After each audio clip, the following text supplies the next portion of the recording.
Tuhan tolong sejenak pada saat ini, agar hati pikiran kami juga tertuju pada firman yang akan kami baca, yang akan kami bersama-sama renungkan. Dengan demikian kami menyiapkan hati diri kami, menyiapkan tempat untuk kemuliaan firman itu. Tuhan tolong hamba-Mu dalam kelemahan keterbatasannya, supaya ia dapat menyampaikan sabda-Mu sesuai dengan apa yang Engkau kehendaki. Dalam nama Tuhan kami Yesus Kristus kami berdoa. Amin. Hari ini bacaan kita dari Perjanjian Lama, 2 Raja-Raja pasal 14 ayatnya yang pertama sampai dengan 14.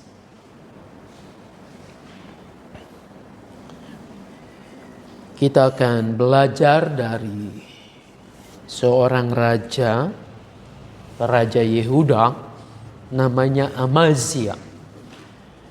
2 Raja-Raja 14 ayat pertama sampai dengan 14 saya akan bacakan untuk kita semua begini. Pada tahun kedua pemerintahan Yoas bin Yoahas, Raja Israel, Amazia, anak Yoas, Raja Yehuda, menjadi raja. Ia berumur 25 tahun pada waktu menjadi raja, dan selama 29 tahun ia memerintah di Yerusalem. Nama ibunya Yoadan dari Yerusalem. Ia melakukan apa yang benar di mata Tuhan, hanya saja tidak seperti Daud bapa leluhurnya. Ia berbuat sama seperti yang dilakukan Yoas ayahnya. Hanya saja tempat-tempat pemujaan tidak disingkirkan. Orang masih mempersembahkan dan membakar dupa di tempat-tempat itu. Ketika kerajaan itu sudah kokoh di tangannya, ia membunuh pegawai-pegawainya yang telah membunuh raja ayahnya. Tetapi anak-anak para pembunuh itu tidak dihukum mati olehnya, seperti yang tertulis dalam kitab Taurat Musa, sebagaimana diperintahkan oleh Tuhan. Janganlah ayah dihukum mati karena anaknya. Janganlah juga anak dihukum mati karena ayahnya, melainkan setiap orang harus dihukum mati karena dosanya sendiri. Amazia mengalahkan 10.000 orang Edom di lembah Asin dan merebut Sela dalam peperangan itu. Lalu kota itu dinamai Yokteel sampai hari ini. Pada waktu itu Amazia mengirim utusan kepada Yoas bin Yoahas bin Yehu, Raja Israel, dengan pesan, "Hadapilah aku muka dengan muka." Tetapi Yoas, Raja Israel, mengirim orang kepada Amazia, Raja Yehuda, dengan pesan. Semak duri di Libanon mengirim pesan kepada pohon aras di Libanon. Bunyinya, "Berikanlah putrimu kepada putraku menjadi istrinya." Tetapi binatang liar yang ada di Libanon melintas dan menginjak-injak semak duri itu. Engkau memang sudah mengalahkan Edom, maka engkau meninggikan diri. Berbanggalah dan tinggallah di rumahmu, Mengapa engkau mencari-cari malapetaka sehingga engkau jatuh dan Yehuda ikut bersamamu? Tetapi Amazia tidak mendengarkan, sehingga Yoas raja Israel bergerak maju menghadapi Amazia raja Yehuda muka dengan muka di Bet Semes yang termasuk wilayah Yehuda. Yehuda terpukul kalah oleh Israel dan setiap orang Yehuda melarikan diri ke kemahnya. Yoas raja Israel menangkap Amazia bin Yoas bin Ahazia raja Yehuda di Bet Semes. Lalu Yoas pergi ke Yerusalem dan membongkar tembok Yerusalem mulai dari pintu gerbang Efraim sampai ke pintu gerbang sudut.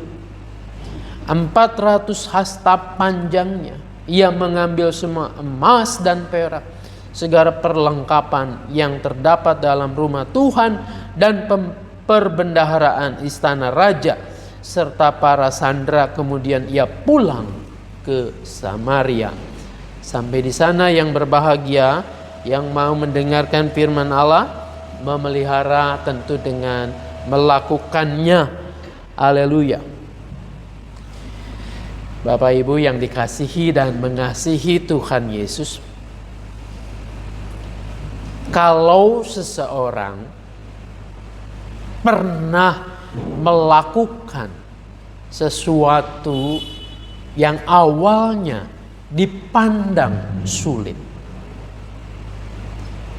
dan ia berhasil melakukannya, maka yang terjadi ada semacam kebanggaan.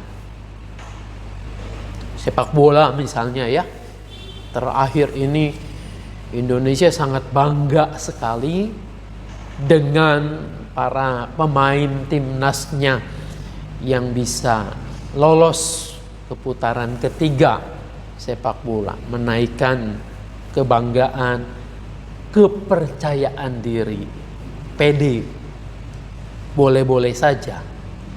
Dalam batas-batas tertentu ini adalah hal yang positif.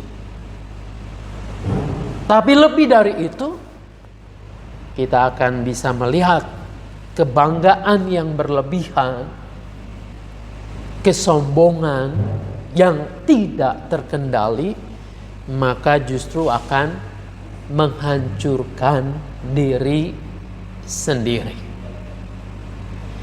Inilah yang kita lihat dalam bacaan hari ini dan juga perenungan kita. Namanya Amazia, disebutkan Raja Yehuda.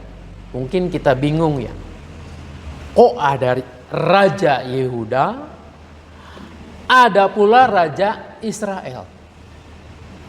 Memang pada zaman itu setelah Salomo selesai menjadi raja, lalu anak-anaknya dan seterusnya berkuasa, Israel pecah jadi dua.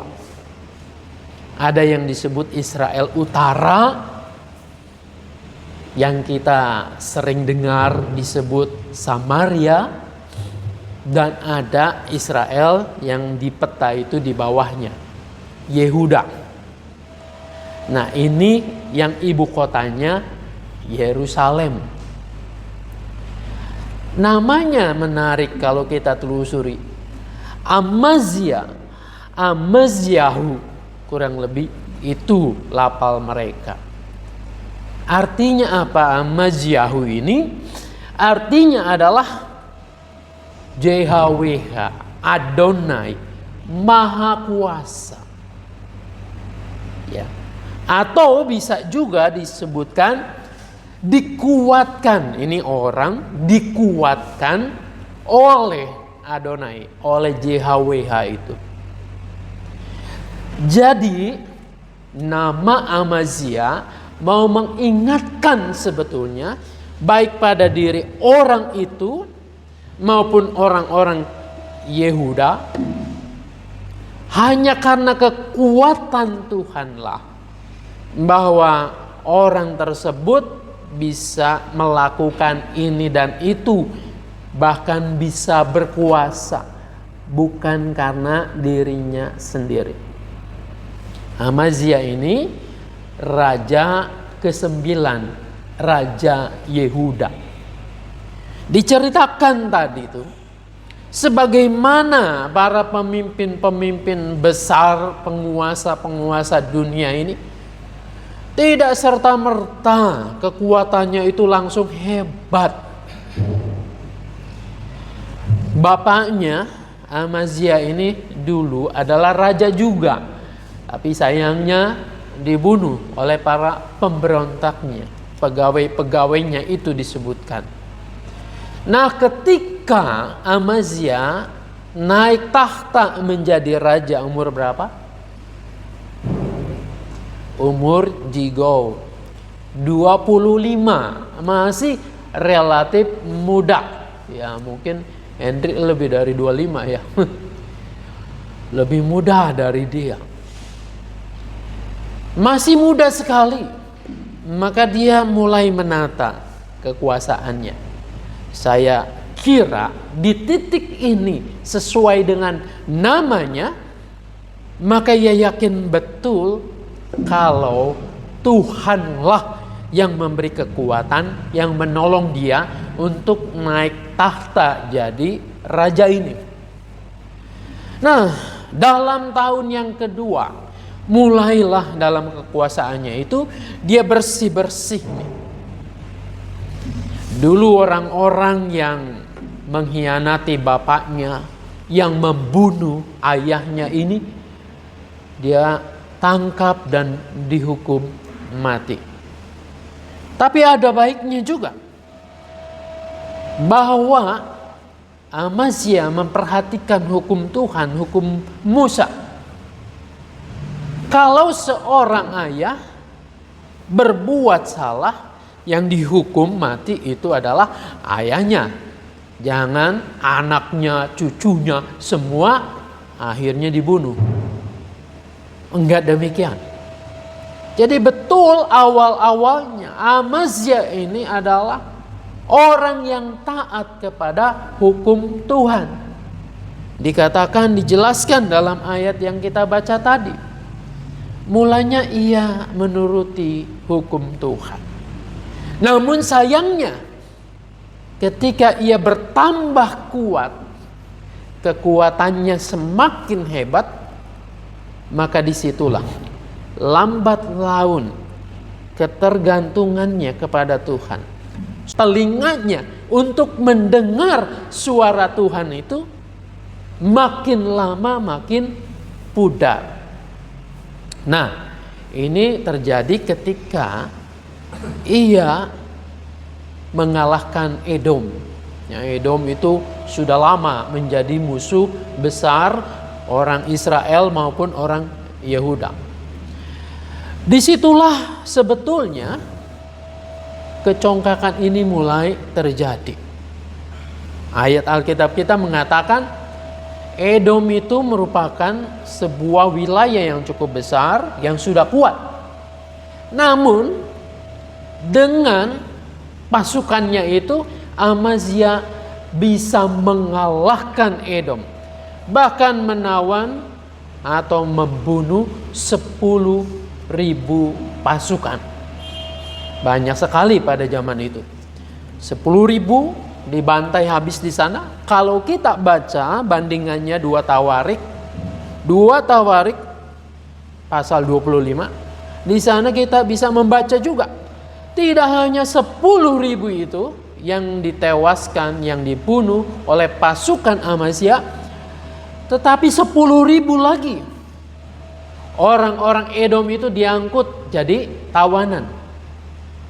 Buat apa ditawan? Dia dinaikkan ke atas bukit lalu dibinasakan, terjun ke bawah. Ini sesuatu yang luar biasa yang diperlihatkan. Nah, ketika telah mengalahkan Edom ini, kebanggaannya yang kemudian menjadi kesombongan ini mulai terlihat di situ. Ketika ia pulang dari Edom, apa yang terjadi? Edom kan punya ilah, punya berhala, punya Allah yang lain. Lalu Amazia membiarkan itu. Tidak hanya membiarkan orang untuk menyembah berhala-berhala itu, tetapi kalau kita baca dari kitab Tawarik ini, 2 Tawarik 25, justru yang terjadi, sesembahan itu, ilah itu dibawa masuk ke negerinya. Dan Amazia ikut menyembah berhala-berhala itu. Apa yang terjadi?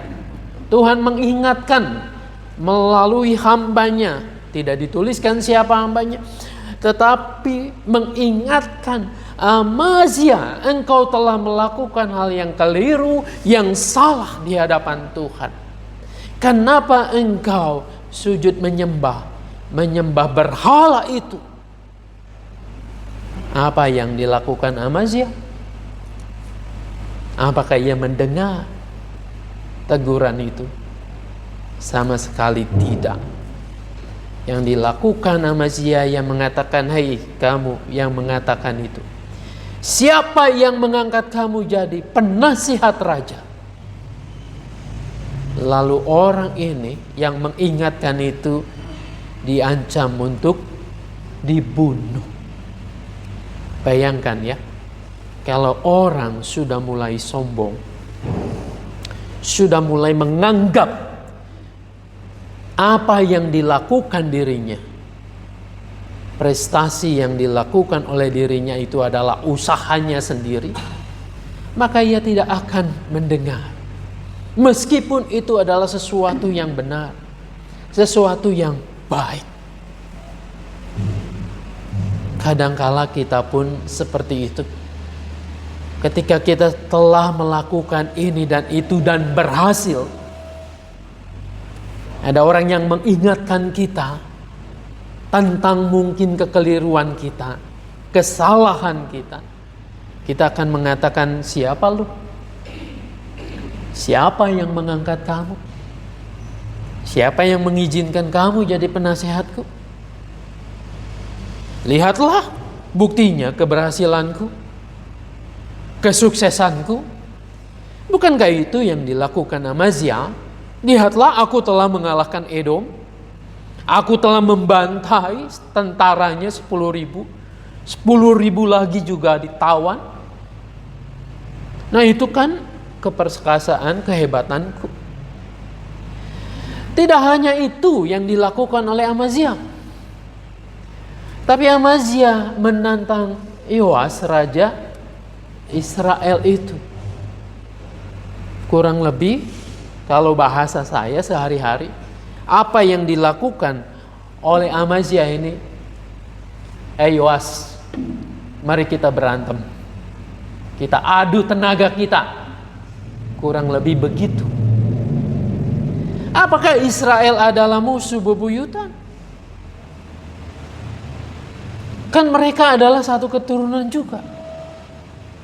Apakah Israel mengancam? Bukankah mereka bersaudara? Nah inilah sikap arogansi yang seharusnya tidak terjadi. Buat apa berperang melawan Israel? Melawan saudaranya sendiri. Lalu Yoas ketika menerima tantangan itu membalikkannya. Sebetulnya sebuah peringatan. Mentang-mentang kamu sudah mengalahkan Edom, lalu kamu menganggap diri hebat. Ya. Dia mengingatkan supaya jangan berperang. Tetapi Yoas nampaknya, kalaupun engkau menantang, aku tidak akan mundur. Nah, apa yang terjadi akhirnya? Kekalahan itulah yang diterima oleh Amazia, oleh Yehuda. Kita lihat akhirnya tembok Yerusalem dijebol. Semua perkakas emas yang berharga itu diangkut ke Samaria. ke Israel. Ini adalah buah kecongkakan, kesombongan Amazia. Nah, Bapak Ibu sekalian, saya perhatikan setiap orang punya potensi untuk sombong, untuk angkuh, untuk merasa diri hebat, dan melupakan bahwa yang memberikan itu semua sebetulnya adalah Tuhan. Kita bisa melakukan ini dan itu, lalu seringkali kita mengatakan, mungkin saja kita tidak terang-terangan, tetapi seperti membungkuk di atas gunung, di atas bukit, supaya kelihatan orang bahwa kita rendah hati, padahal kita sedang membanggakan diri, menyombongkan diri. Kita mau menjadi orang yang terlihat dermawan, suka membantu. Kita posting di mana-mana. Kita sedang memberikan ini dan itu. Kita bisa melakukan ini dan itu. Kita bisa memuji Tuhan dan lain sebagainya. Kita pamerkan itu. Nah, tanpa sengaja sebenarnya kita sedang meninggikan diri dan Tuhan semakin di belakang. Kita mengingat apa yang diperingatkan oleh Tuhan Yesus. Barang siapa meninggikan diri, dia akan direndahkan. Barang siapa merendahkan diri, ia akan ditinggikan. Apa sih yang kita banggakan, yang kita sombongkan? Kan semua-muanya sementara.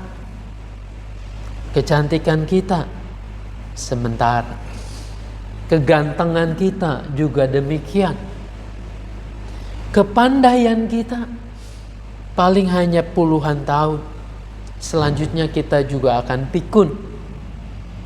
Tenaga kita yang kuat perkasa, ya mungkin juga hanya bertahan beberapa tahun. Lama-kelamaan kita akan menjadi lisut dan layu. Lalu apa yang kita akan banggakan, yang akan kita sombongkan? Marilah sedari awal kita menyatakan diri bahwa Tuhanlah kekuatanku. Dialah yang memberikan segalanya kepadaku. Maka aku harus sujud menyembah kepadanya. Aku tidak boleh tinggi hati, tidak boleh sombong, dan tidak boleh arogan. Inilah yang mestinya harus kita lakukan dalam keseharian kita. Tuhan Yesus menolong, memberkati kita. Amin.